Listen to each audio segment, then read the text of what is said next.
Hello, traders. Good Saturday morning from Texas. Wanted to visit with you a little bit about yesterday's price action and a mistake I made yesterday.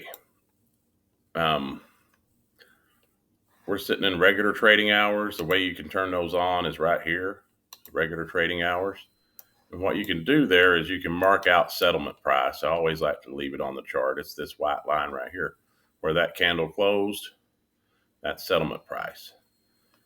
If I put extended hours back on, you can see there's a whole bunch of price action that happened overnight.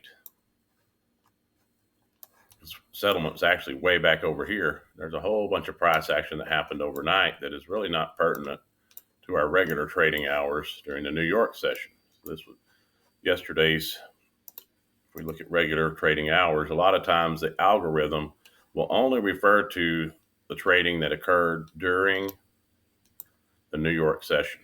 See this high right here get taken out? That one left until we got all the way over here. It took that one out. So it was trading back up into a fair value gap right here and respecting it. If we put a bigger time frame, you'd see a fair value gap there for sure. But we traded back up into it there. So back to all this stuff that occurred overnight that was up here with the extended is really not pertinent to what the algorithm is referring to. So regular trading hours is my focus. I will put on extended hours during the trading day. Sometimes if there's some interesting like London low or something like that may be targeted, or London high that may be targeted. But for the purposes of this video, we're just going to look at regular trading hours. You'll notice right here, the previous day, we have a fair value gap to the upside. And if you think about painting a wall, this is a balanced range. All of these candles, if you look at it on a bigger time frame, that's probably like a 1 hour candle or something like that. That's just up and down, green and red. See how that's balanced right there. Okay, and then we consolidated here, the balanced range. Right here, there's a wick there. It's not painted. Like if you're painting a wall, it's not painted necessarily. But on a smaller time frame, this area had not been painted. That's why we wicked down into it. You go to a 5 minute, that area had not been painted. That's why we wicked down into it. This area here, we painted it on the way down and we painted it on the way up. So technically, I guess you could say we painted that already too, but I don't know. That's just the way I was described. It's like a paint job. That's perfect fair value gap on the 5 minute chart as well. We wicked into it and then we reversed. So let's go back to the 1 minute. That's where we're going to look at our algorithmic movement for the day. The first one happened early. I didn't catch it, but we opened with a gap, came back down through settlement, took out liquidity here, and we ran up, but we did not take that high. We could say this was a run on liquidity, and that's the high point of that run, and mark this guy. Or we could say we ran that liquidity, but we definitely did not take out the high of the day there. So from that perspective, we would have to mark one of these as the last down close. So it's a little muddy there. But if we mark that one, we can see we kind of respected it there and here. But it's a little muddy and it's a little early in the day for me. We come down. The market is telling us what it's going to do. This is when it's making its narrative. We've left relative equal highs at the top. When you see relative equal highs left at the top and we start reversing, they will be a target at some point. May not be today, maybe the next day, but they will be a target at some point. So we come back down, we wick into this fair value gap, filled it all the way in, stopped as soon as we filled it, and we started trading higher.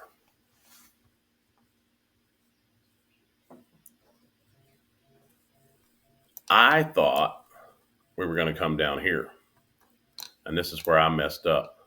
When we pushed through this with a fair value gap, that's exactly what I want to see. We pushed through it with a fair value gap. We came back down, but we did not bounce and go. We hung out. And I was thinking, okay, this thing's going to fail and we're going to offer down here. And I took a short against my breaker. When we started coming down here, candle bodies never did leave it. When we started coming down here, I was like, okay, I'm taking a short. And I was very confident. I took a short with like 5 contracts short. And so when this rip happened, I was like, oh, it's only going to take those and come back down. I moved my stop. I did everything you're not supposed to do. And I got my clock clean. Very first trade of the day. After that, I got to looking at this and I was like, you know what? Do not doubt your system ever again. I probably would have got stopped out on this right here because if I entered at the top, this breaker, which is typically what I do, I would put my stop at the bottom of the breaker and I would have got stopped out here. There is that fair value gap here. You can mark out. Candle bodies did go pretty much to the halfway point, it looks like. That may have given you confidence to hold this trade. And on the ICT system, yeah, candle bodies respected the halfway point. You would put your stop below this breaker. This is only a 20-point breaker. So that's not too bad compared to the ones we've been seeing that are 80 points. So you could put your stop down here. You'd be about 30 points away. One micro, $60.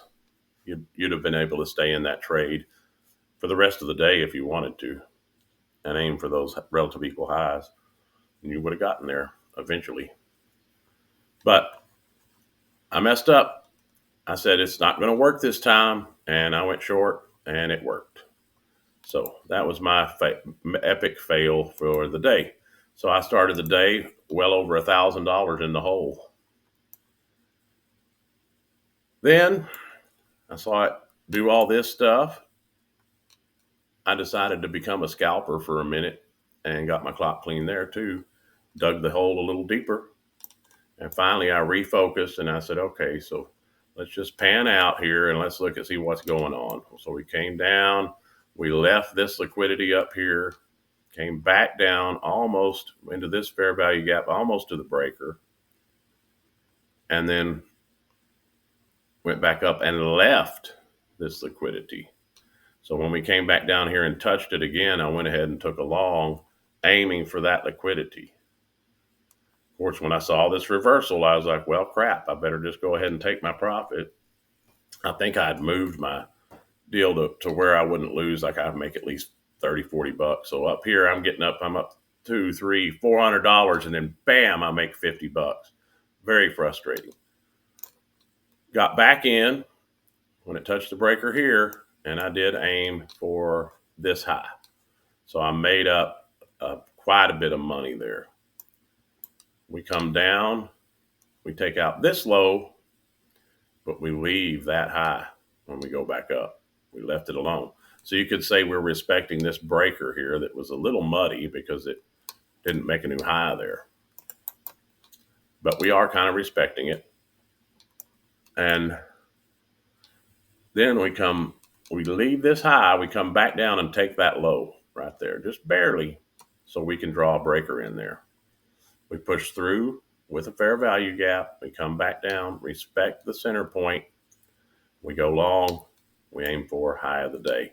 And that was actually my trade of the day. That was a $1,356 trade. Dug me out of the hole. Ended up having a profitable day. Not very profitable, but like $300. I'll take it when I was down so daggum far. But the only reason I was down is I ignored the fact that this is like a 90% of the time it's going to work, and went against my system. And then I sized up and I moved my stop. The very things you're not supposed to do. But fortunately, going back to the system, drawing all this out, I was able to recover. We get up to the top. This is the highest point. When we're going up, we pick the last down close candle before the run on liquidity. Even though the run on liquidity is also a red, we got to do the one prior to it. And you see this push through with a fair value gap, come back up, respect the center point, and then we fall back down. Tiny fair value gap there. Touch it there, come down, touch it there again, break the bottom of the range. This little candle right here, I think I was actually short there. And when it came back up, I was like, oh man, I think I got short on that one. But when it came back up like that, I was like, oh my goodness. And I think I killed it. But I was aiming for settlement, and that was about another $400. But I had killed it with just a small profit and pretty much gave up after that.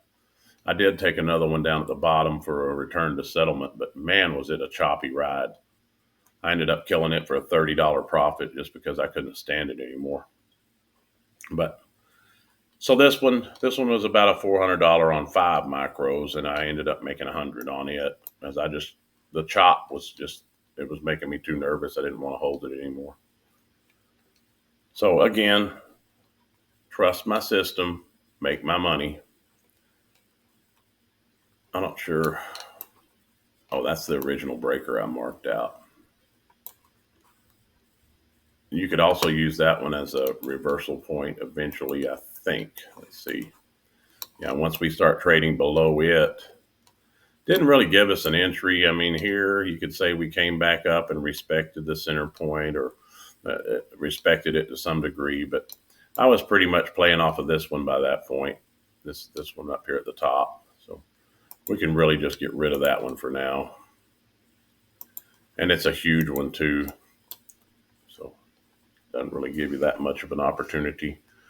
So once we hit settlement, we came back up. Not really sure why we stopped where we did here. There is a little bit of a fair value gap here. You could say we were inverting, maybe, I don't know, or just back to the bottom of the range. Fell below settlement, put up some nice relative equal highs right there at 430, 18430. And then we came back down. We violated our second breaker.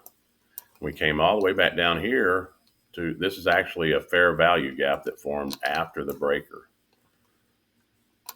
So here is our original breaker. Let's get rid of this guy for a minute. Our original breaker right there has a fair value gap when it pushed away. And if you'll notice, all of these candle bodies are respecting at least the halfway point. Even if it didn't touch the breaker, it's at least respecting the halfway point of that fair value gap all the way down. And then when we touched it here, candle bodies respected, we just wicked into it. So there I did take a long, aiming for settlement. And I got in, man, I want to say I got in somewhere around the round number, around 400, expecting it to go back up to here.